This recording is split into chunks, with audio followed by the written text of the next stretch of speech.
나누실 말씀은 이사야서 7장 1절입니다. 우리가 잘 아는 말씀인데 이사야서 7장 14절 말씀, 이사야서 7장 14절 말씀 제가 읽어드리도록 하겠습니다. 그러므로 주께서 친히 징조를 너에게 주실 것이라. 보라, 처녀가 잉태하여 아들을 낳을 것이요 그의 이름을 임마누엘이라 하리라. 사실은 여러분, 이거 굉장한 얘기입니다. 이 말씀이 선포된 것은 지금으로부터 예수가 태어나기 700년 전의 사건입니다. 요즘 100세 시대 산다고 그러는데, 여러분, 우리 앞으로 지금 제가 장담하건대 앞으로 50년 후에 여기 계시는 분들 많이 이 땅에 안 계실 거예요. 700년 전에, 그러니까 700년 전에 이사야를 통해서 이 말을 들었던 그 시대의 사람들은 어떤 상상을 했을까요? 무슨 말도 안 되는 소리, 무슨 처녀가 잉태하여 아들을 낳아? 우리가 하는 이런 말 있죠. 무슨 뭐죠? 토끼가 풀 뜯어먹는 소리? 아마 그 이상으로 이해가 되지 않고 상상이 되지 않았을 겁니다. 그런데 친히 주께서 이런 일이 있을 것이다, 그리고 이사야를 통해서 얘기해 주시는 거죠. 잉태하여 아들을 낳을 것이다. 그리고 그 이름을 임마누엘이라 하라. 내가 너희와 영원히 함께 있겠다. 굉장한 이야기죠. 지금 우리는 크리스마스 이후의 시대를 살아가고 있죠. 예수님이 오신 지 2000년이 지난 이 시대에 아무도 이 말에 대해서 뭐 이런 일이 있을 수가 있어? 라고 생각지 않을 겁니다. 왜? 이미 예수님이 탄생하기 700년 전에 이 예언은 그 이후에 그대로 베들레헴에서 마리아를 통해서 성령으로 잉태된 예수님이 오셨기 때문에 그렇습니다. 뿐만 아니라 그 예수님은 우리와 함께 계시는 임마누엘이 되시죠. 영원히 함께 계신다. 어떤 분이 그래, 아니 예수님은 2000년 전에 돌아가셨는데 목사님 어떻게 예수님이 우리와 영원히 함께 있을 수 있어요? 이 말을 우리는 어떻게 해야 될까요? 2000년 전에 예수님은 인간의 몸을 입고 이 땅에 오셨습니다. 그리고 33년 인간이 할 수 있는, 인간이 받을 수 있는 고난, 외로움과 고독과 쓸쓸함과 목마름과 모욕과 침뱉음과 모든 고난을 동일하게 겪으셨어요. 그리고는 우리를 구원하시기 위해 십자가에 돌아가셨습니다. 짧은 33년 같이 계셨는데 어떻게 영원히 같이 계실 수 있을까? 그리고 그는 죽은 다음에 디엔드로 끝나지 않았습니다. 부활하셨어요. 그리고 제자들에게 나타났어요. 그 후에 하늘로 승천하시면서 제자들에게 이렇게 얘기했어요. 내가 너희를 고아처럼 버려두지 않겠다. 내가 지금 하늘로 승천하지만 내 대신에 성령님이 너에게 올 것이다. 그 제자들이 기다렸어요. 우리가 잘 아는 마가의 다락방에서 그들이 기도하고 있을 때에 하늘에서 성령님이 임하신 거예요. 그 성령님이 누구냐? 파라클레토스, 보호자, 헬퍼, 우리와 함께 계시는 예수님의 또 다른 인격이시오, 또 다른 모습으로 이번에 오신 그 예수님, 그 성령님은 인간의 몸을 입고 오는 것이 아니라 이제는 우리 안에 와 계십니다. 아멘. 그래서 우리가 성령이 아니고선 예수를 주로 고백하지 않는다. 이 말은 뭐예요? 그 하나님의 놀라운 은혜를 입지 않고는 예수님을 My Lord, 라틴어로 Dominus, Kyrios, 나의 주요 고백할 수 없다. 그러면서 성탄에 저와 여러분들이 오늘 예배를 드리고 예수님을 나의 주로 고백할 수 있는 것은 내 안에 임마누엘 되시는 성령님이 함께 계시는 줄 믿으시기를 바랍니다. 올해 맞는 크리스마스는 다른 어느 때보다도 많이 힘들고 어려운 시간들을 보내고 있습니다. 얼마 전에 교인집을 방문하면서 보니까 보통 그 동네에 추리들을 많이 해놨는데 오히려 작년보다 훨씬 추리들을 많이 하지 않은 것을 볼 수가 있습니다. 아마 마음에 여유가 없었겠죠. 어쩌면 성탄을 즐길 만한 그런 기분이 아니었는지도 모르죠. 우리가 알듯이 그나마 파킹랏에 근사하게 텐트를 쳐놓고 그래도 어렵지만 장사를 했는데 그나마 하지 못하니까 스몰 비즈니스 하시는 분들도 상당히 힘들고 어려움을 겪는 것을 보게 되죠. 설마 나는 괜찮으리라 생각했지만 그 설마 속에 들려오는 소식은 교인들의 자녀들 가운데 혹은 처치 멤버 가운데 아니면 내가 아는 지인들 가운데 아니면 내가 가까이 사랑하는 사람들 가운데 생각지 않은 질병 때문에 병원에 가 계시는 분도 있고 때로는 운명을 달리하는 그런 슬픈 소식도 우리가 접하게 됩니다. 그래도 이런 어려운 가운데 한 가지 감사한 것은 온 세상이 그래도 백신을 위해서 애를 썼는데 파이자나 모데나에서 다행히 좋은 약이 나와가지고 또 우리가 그 약을 통해서 앞으로 우리가 코비드 19을 이기는데 큰 희망이 되고 있습니다. 또 많은 분들이 또 언제나 저제나 좀 정부의 도움을 받을 수 있을까 그랬는데 다행히 600불씩 정부에서 결정이 나고 다행히 또 스몰 비즈니스를 위한 PPT 지원도 또 가결이 되고 또 EDD 실업수당도 서포트 될 수 있다는 그런 소식이 다소나마 힘들게 지나는 크리스마스에 조금 기쁜 소식이 되는 것 같습니다. 그러나 믿는 이로서 우리에게 이 소식은 기쁜 소식이지만 아까도 말씀드렸지만 이런 소식은 다 이례적인 소식이에요. 그러나 나를 위해서 하나님이 오신 소식은 태초에 인류가 시작되는 그 순간 인간이 범죄함으로 에덴 동산을 떠나는 그 순간에 시작된 이 소식은 지금도 계속될 것이요 앞으로 주님 오시는 그날까지 영원한 소식이 될 겁니다. 아니 목사님 2000년 전에 이미 이 소식이 있는데 어떻게 주님이 오실 때 영원한 소식이 됩니까? Do you know why? 아직도 이 소식을 믿지 못하고 듣지 못하는 수많은 인종들이 아직도 이 땅에 살고 있기 때문에 그렇습니다.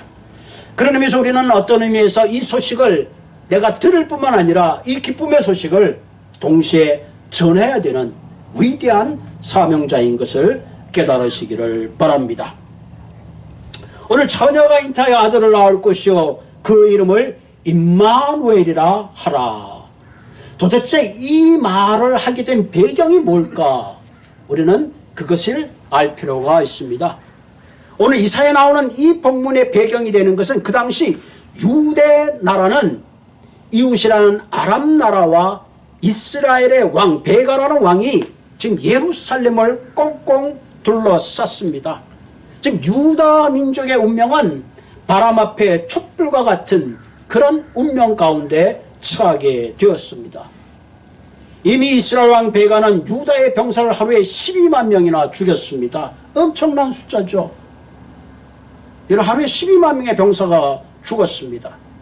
아내와 자녀들이 20만 명이 사마리아로 끌려 사로잡혀 갔습니다. 오늘 본문에 보면 유다 왕은 이와 같은 상황 속에서 공포 속에서 마치 사시나무 떨듯이 떨고 있습니다. 성경은 그 이유를 한마디로 하나님을 신뢰하지 않았기 때문이다 그렇게 말하고 있습니다. 이와 같은 민족의 운명 앞에서 하나님께서 이사야 선지자를 유다 왕 아하스에게 보냅니다. 아하스야, 지금 아람 나라와 이스라엘의 베가 왕이 예루살렘을 꽁꽁 둘러싸고 있지만 너무 걱정하지 마라. 내가 너를 도와주마. 절대로 이 예루살렘은 함락되지 않을 것이다. 내가 너를 지켜줄 것이다. 그럼 유다의 아하스 왕이 하나님 감사합니다. 우리 민족을 불쌍히 여기시고 구해주시니 감사합니다. 그러면 좋을 텐데 유다의 아하스 왕은 믿을 수가 없었습니다. 여러분 생각해 보세요. 하루에 12만 명이 죽고 20만 명이 이미 사마리아에 잡혀갔고 도저히 희망의 불씨라고는 찾아볼 수 없는 절망 그 자체입니다. 그러니 이런 하나님의 말씀을 믿는다는 것이 쉽지 않습니다. 그럴 때 이사야 선지자가 아하스왕에게 말합니다. 왕이시여, 이 말을 믿지 못하겠거든 하나님께서 정말 이것이 사실입니까? 이 일이 가능합니까? 한번 그 징조를 구하라 그랬어요. 그때 유다왕 아하스왕이 이사야 선지자에게 말합니다. 난 징조를 하나님께 구하지 않겠습니다. 얼핏 생각하면 야, 이분이 굉장히 믿음이 있다, 그렇게 생각할 것 같은데 그렇지 않아요. 이 말은 뭐예요? 내가 징조를 구할 필요가 없다는 거. 왜? 그 일은 불가능하니까 나는 징조를 구하지 않습니다. 이 말은 이미 유다왕 아하스왕은 하나님의 힘이 아닌 아수르의 힘에 의해서 지금 연합해 있는 아람 나라와 이스라엘을 대적하려고 하는 군사적인 전략을 마음속에 세우고 있었던 것입니다. 바로 그때에 오늘 주신 말씀이 뭐예요? 주께서 친히 징조를 너희에게 주실 것이라. 보라, 처녀가 잉태하여 아들을 낳을 것이요 그 이름을 임마누엘이라 하라.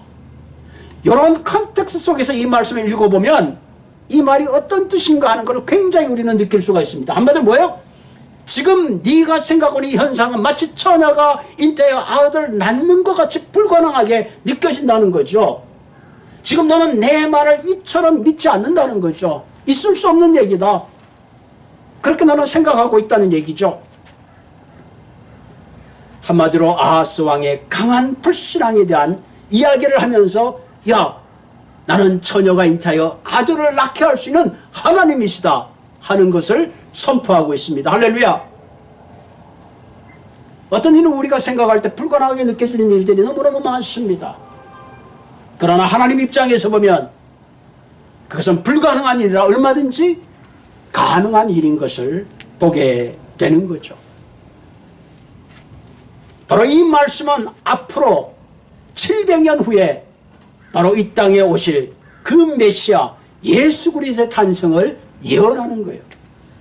컴컴하고 어두운 죄악 가운데 한치 앞에 소망도 없는 인류에게 하나님은 마치 처녀가 잉태하여 아들을 낳은 것처럼 이 땅에 예수 그리스도를 보내주신다는 엄청난 희망과 소망의 메시지를 담고 있는 것을 우리가 보게 되는 거죠.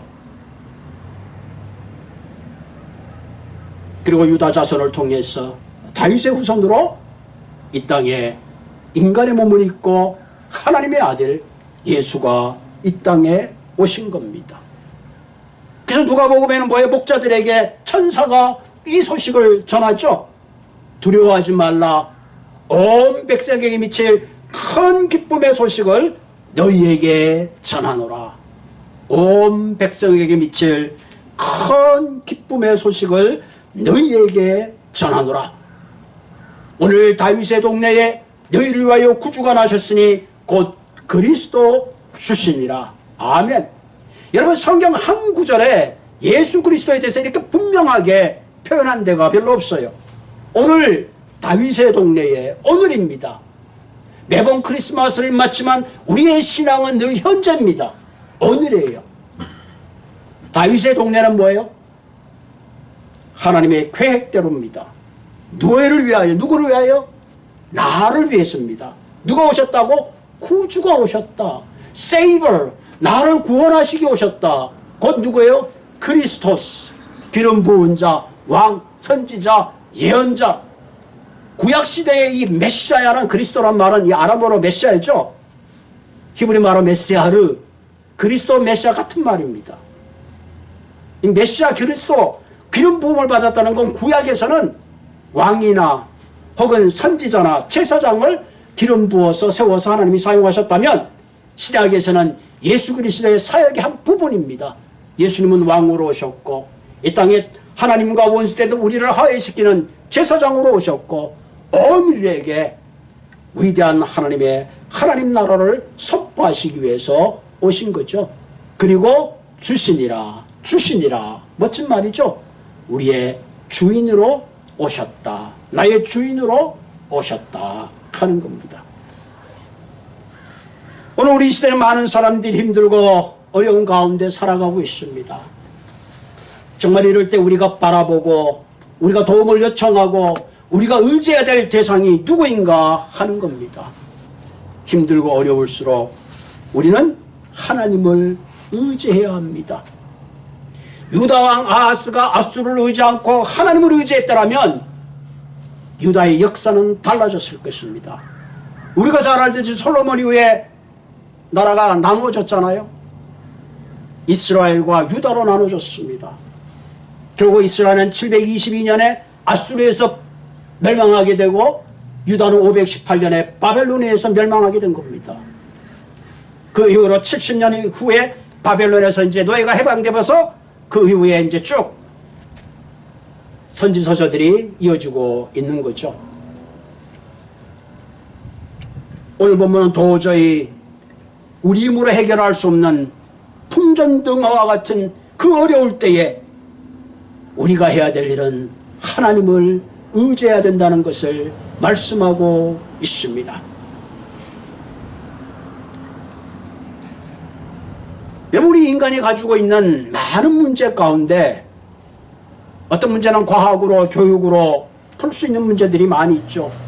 어떤 분들은 좋은 약으로 풀 수 있습니다. 그러나 영원히 우리 힘으로 풀 수 없는 것들이 죄의 문제입니다. 아무리 교육을 받아도 아무리 힘이 있어도 인간은 이 죄의 문제를 우리의 힘으로 해결할 수가 없습니다. 이 죄라는 근본적인 잘못된 것 때문에 인간은 이기적이고 욕심적이고 전쟁과 환난이 끊임없이 이어지고 있는 것입니다. 이런 인간의 근본적인 죄의 무거운 짐을 해결하기 위해서 오신 분, 그분이 바로 예수 그리스도인 것입니다. 그래서 이사야 선지는 이와 같은 예수 그리스도의 은혜의 징조를 이미 예수님이 탄생하기 전에 700년 전에 그 풍전등화와 같은 유다 민족들에게 보여주시고 선포해 주신 겁니다. 그리고 그 이후에 보라 처녀가 잉태하여 아들을 낳을 것이요 그의 이름을 임마누엘이라 하라 그랬습니다.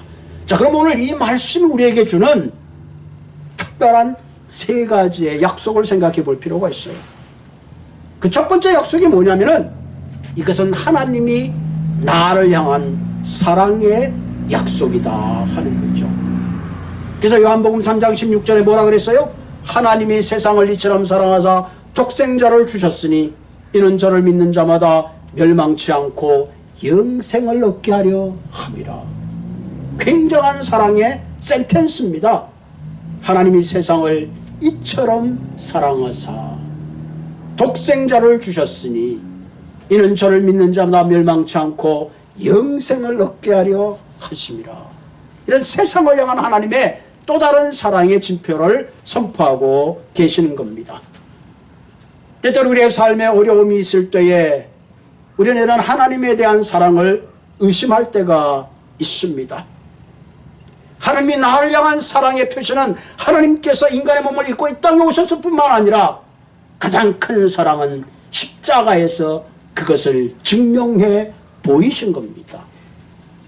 여러분, 어떤 사랑도 희생과 고난이 없는 사랑은 참 사랑이라고 할 수가 없는 겁니다. 독생자를 내어주신 것만 해도 큰 사랑인데 더 나아가서 나의 허물과 죄를 위해 그분이 직접 내 고난을 대신하시고 십자가에 죽기까지 하셨다면 더 이상 우리는 하나님의 사랑에 대해서 확인할 필요가 없는 것입니다. 마태복음 1장 21절에 보면 아들을 낳으니 이름을 예수라 하라. 그가 자기 백성을 죄에서 구원할 자이심이니라. 할렐루야. 그분이 나를 죄악 가운데서 구원해 주신 것입니다. 우리가 신앙생활하면서 가장 중요한 선물이 뭔가? 하나님이 내 죄를 용서해 주셨다는 것입니다. 인간은 죄의 문제를 해결하지 않고는 결코 행복의 길로 들어설 수가 없습니다.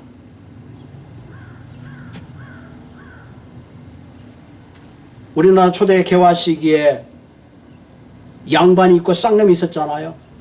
종이 있었습니다. 종이 어떤 선교사를 통해서 복음을 들었어요. 야, 세상에 이런 세상이 있구나. 그래서 그 너무 기쁜 소식을 주인에게 전해줬습니다. 종의 얘기를 가만히 듣던 이 주인이 종에게 묻습니다. 야, 그 하나님이 그렇게 위대한 사람인데 뭐 인간이 돼서 오시냐? 하늘에서 그냥 말 한마디 딱 하면 되지. 뭐 그럴 필요가 있겠느냐? 그랬어요. 그런데 그 주인의 아들이 옆에서 놀고 있다가 근사한 연못이 있는지 연못에 빠졌습니다. 그 순간에 그 주인이 깊이 뛰어들어가서 그 아들을 건져냈습니다. 종이 말합니다. 아니 주인이시여, 내게 말하면 내가 뛰어가서 아들을 거칠 텐데 왜 당신이 지금 뛰어들어가십니까? 이놈아, 내 아들이 지금 물에 빠졌는데 내가 안 들어가고 먹이겠느냐? 그때 종이 말했대죠. 하나님의 마음이 그와 같습니다. 하나님의 마음이 그와 같습니다. 여러분, 어떤 의미에서 우리가 하나님이 나를 위해서 돌아가셨다고 수없이 얘기합니다. 그러나 정정 우리의 위험 앞에서 우리는 얼마나 비겁한지 모릅니다. 주님이 죽는 곳에 내가 죽고 주님이 가는 곳에 내가 가고 주님이 가는 곳에 나는 무엇인지 하겠습니다. 죽기까지 하겠습니다. 호언장담했던 베드로도 자신의 목숨 앞에 나는 그런 사람 알지 못한다. 도대체 예수가 누구냐? 3번씩이나 부인하고 말았던 것이 우리 인간의 현 주소입니다. 그럼에도 불구하고 그 예수님은 다시 베드로를 찾아와서 그에게 네가 나를 사랑하느냐고 물으시고 그를 품에 안으신 것을 우리가 깨닫게 되는 것입니다.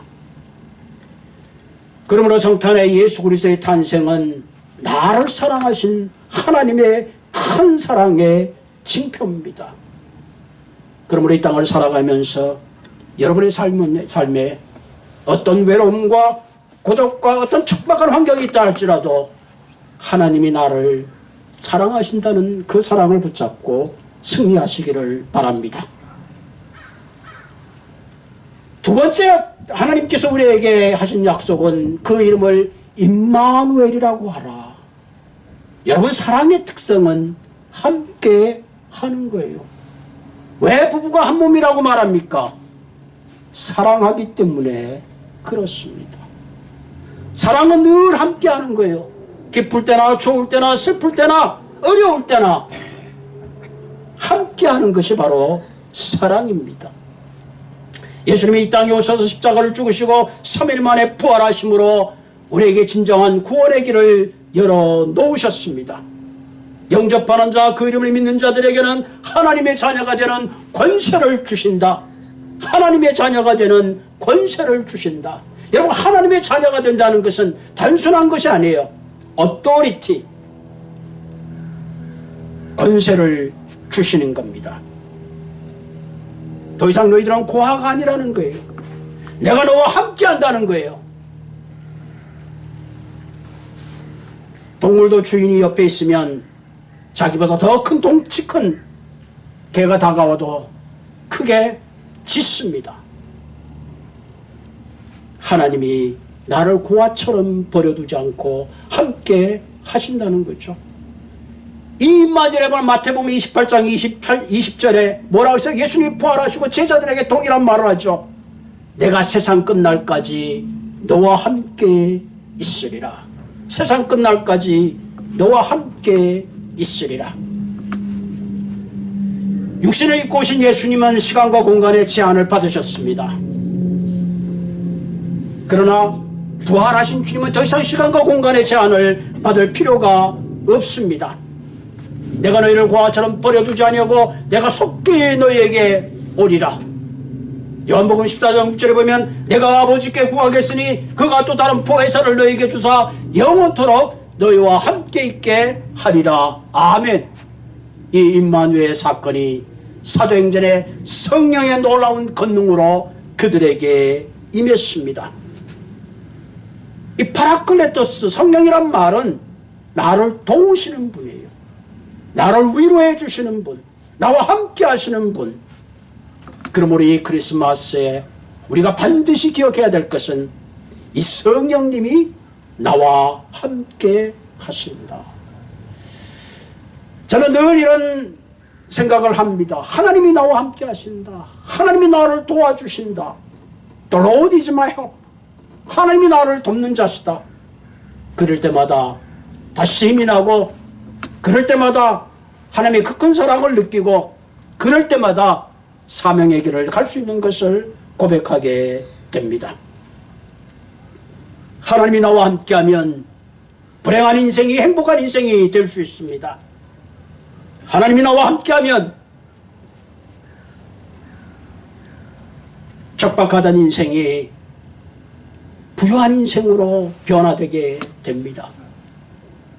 하나님이 나와 함께하면 모든 질병이 떠나가고 모든 연약함이 떠나가는 것입니다. 나이가 들면서 남편들이 중요하게 생각하는 4가지가 있다고 하죠. 그 첫째가 아내, 훌륭하죠. 부인. 그 둘째가 건강. 셋째가 친구. 넷째가 돈이라고 합니다. 맞는 얘기 같아요. 그죠? 뭐 자식도 다 출가하고 남는 건 결국 부부잖아요. 건강해야죠. 100세 시대에 골골하면 100세가 무슨 의미가 있어요? 건강해야 됩니다. 그 다음에 좋은 친구들, 인생이 외롭지 않고, 그 다음에 필요한 돈이 있어야죠. 반대로 나이가 들면서 부인들이 중요하게 생각하는 것이 있다고 합니다. 첫째가 돈. 뭐니뭐니도 머리가 최고예요. 두 번째가 머니. 세 번째가 현찰. 네 번째가 캐시. 누가 조커로 한 얘기겠죠. 우리는 이렇게 생각하죠. 돈이 있어야 사람 구실하고, 돈이 있어야지 감사도 표시하고, 건강이 있어야지 이것저것 다 할 수 있잖아요. 그러나 여러분 생각해 보십시다. 내가 돈을 가지고 있어도 그 돈을 바르게 사용하지 못한다면 그것이 무슨 큰 의미가 있겠습니까? 내가 건강한 몸을 가지고도 육신의 욕망을 따라서 쾌락만을 위해서 살아간다면 내가 가지고 있는 건강이 무슨 의미가 있겠느냐 하는 겁니다. 우리가 진정 사모해야 될 것은 하나님의 임재입니다. 내 삶에 하나님이 함께하면 나는 바른 결단을 가지고 갈 수 있고, 바른 삶을 가질 수 있고, 바른 삶의 방향을 향하여 나아갈 수 있는 것입니다.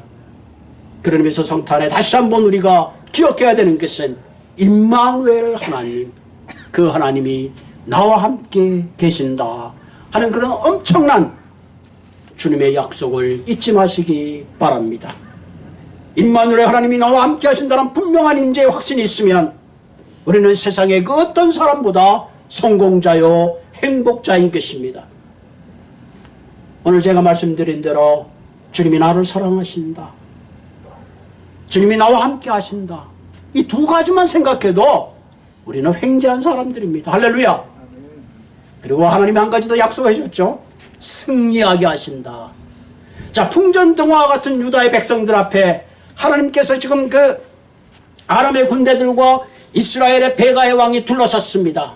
어떻게 됐을까요? 하나님이 그들을 다 물리쳐 주셨습니다. 오늘 본문에 보면 아이가 철들기 전에 내가 이 일을 해결한다 그랬죠. 아람 왕 르시는 나중에 아수르에 의해서 죽게 되죠. 멸망하게 되고, 이스라엘 왕 베가는 호세에 의해서 왕위를 물려주게 됩니다. 여러분, 우리 인생 가운데 대적이 있다면 많잖아요. 내물에 해결할 수 있는 대적들이 얼마나 많아요. 살아보다 보면. 요즘 같은 질병, 예측하지 못했던 불경기, 가게가 잘 된다 그래서 어제 가게 매각을 했더니 생각지 않는 코비드 19 때문에 가게 문도 열어보지 못하고 어려운 일 당하는 사람도 있잖아요. 갑자기 겪게 되는 사고들, 이 어려운 가운데 하나님께서는 우리에게 약속하십니다. 내가 너와 함께하고 반드시 너를 승리하게 해주신다. 이 승리에는 두 가지가 있어요. 사탄의 능력과 건세로부터의 승리를 보장해 주시는 거예요. 사실은 예수님이 십자가에 돌아가시면서 사탄의 가장 큰 권세가 뭐예요? 죽음의 권세잖아요. 세상에 뭐니 뭐도 인간이 가장 두려워하는 게 죽음이에요. 코비드-19를 왜 두려워합니까? 왜 교회를 못 옵니까? 죽을까봐. 그게 겁나서 못하는 거 아니에요. 주님께서는 이 죽음의 권세를 십자가에서 꺾으셔서 부활하신 겁니다. 그래서 우리가 믿는 신앙은 뭐예요? 내가 이 땅에 육신의 장막을 갖고 죽지만, 우리가 100년 살고 죽지만 주님이 부활하신 것처럼 하나님 앞에 영원히 살 것을 믿기 때문에 초대교회 신자들은 네로 앞에서, 사자의 입 앞에서, 불 앞에서 죽음의 엄청난 고난을 겪고 오늘 이 시대에 위대한 복음을 선포했던 그런 역사를 우리는 가지고 있습니다. 우리는 이 땅에 살아가면서 가시적인 그런 인생을 사는 것이 아니라 나를 사랑하시고 나와 함께 하시고 언젠가 내가 육신의 장막을 보고 주님 앞에 서는 그날 착하고 충성된 종아 아름다운 인생을 살았다고 말할 수 있는 그와 같은 영원한 상급을 위하여 달려가는 사람들입니다. 이 세상에 사는 우리는 참 어둡습니다. 풀어가야 숙제들이 너무나 많습니다. 그러나 하나님이 함께 하시면 우리 앞길이 캄캄할지라도 구름을 뚫고 떠있는 햇빛처럼 반드시 일어나게 될 줄로 믿습니다. 사랑하는 성도 여러분, 주님은 나를 사랑하십니다. 주님은 나와 함께 하십니다. 그리고 주님은 내 일생 동안 승리할 수 있도록 힘주시는 임마누엘의 하나님이 여러분의 삶을 부욕케 하고 여러분의 가정을 평안케 하고 여러분의 미래를 반드시 열어주실 줄로 믿습니다. 같이 기도하겠습니다.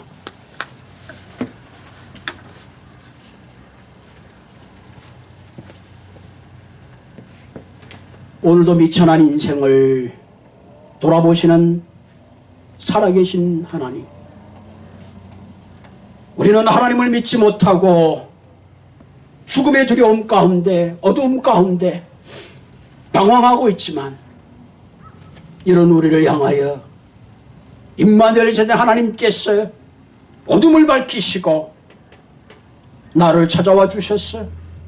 제 가운데 있는 나를 구원하실 뿐만 아니라 그리스도의 십자가의 죽으심을 통해서 나의 죄를 사하시며 하나님의 자녀 삼으시고 이제는 자녀 삼으실 뿐만 아니라 주님 부활하여 영원한 천국에 위대한 유업을 얻을 수 있는 유업을 이어가는 왕같은 제사장이요 특별한 주님의 거룩한 백성으로 삼아주신 하나님 참으로 감사를 드립니다.